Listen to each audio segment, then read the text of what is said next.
আসসালামু আলাইকুম চাচা, ভালো আছেন? কে কেলটু? হ্যাঁ চাচা, ভালো আছোস? হ্যাঁ আলহামদুলিল্লাহ ভালো আছে। আপনি কি আছেন কাকা? আলহামদুলিল্লাহ, মাশাআল্লাহ। না তুমি নিশা পানি করো নি, গান্না মান্না খাও নাই? তোমার চেহারা দি শুকাই গেছে গা। এই কাকা এটা কি কয়? এই জানছে আপনার ছোট ভাইটা, এ দাদু কিবা আছে? এদিকে এদিকে।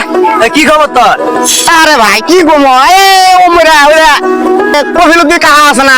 আছে। এই আমার বলে গান্দা ঘরের মতো দেখা যায়। কাকা কইতে কইতে যাইতাছে ও কিবা রাজপুতের মতো দেখা যায়, আমার গান্দা ঘরের মতো দেখা যায়।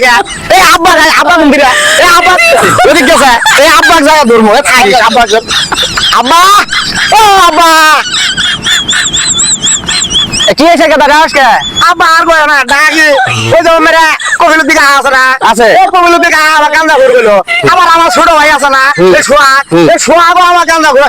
কিবা রাজপুতের মতো দেখা যায়, নায়কের মতো দেখা যায়, আমাকে গান্দা ঘরের মতো দেখা যায়। কৌশিন নিলে আমার জ্বালা তো ভালো দেখা যায়। কারণ আছে। আচ্ছা কারণটা কি কৌশিন দেখি? আরে গাদা এই কথাটা কইছে আব্বা, এই কথাটা আমি কমু না কে? এটা কোন ধরনের কথা কও? আচ্ছা কারণটা কি খুলে কৌশিন? আরে গাদা তুই জন্মের আগে তোর মা কইছিলাম একটা পোলাপান তোর মা নিল না। আরে আব্বা গাঞ্জা ঘুরে রাতে আপন করে পোলাপান নেওয়ার হাতে এর সাথে সম্পর্কটা কি? আমাকে এটা কৌশিন দে, আমার তো মাথা নষ্ট হয়ে দিলা তুমি।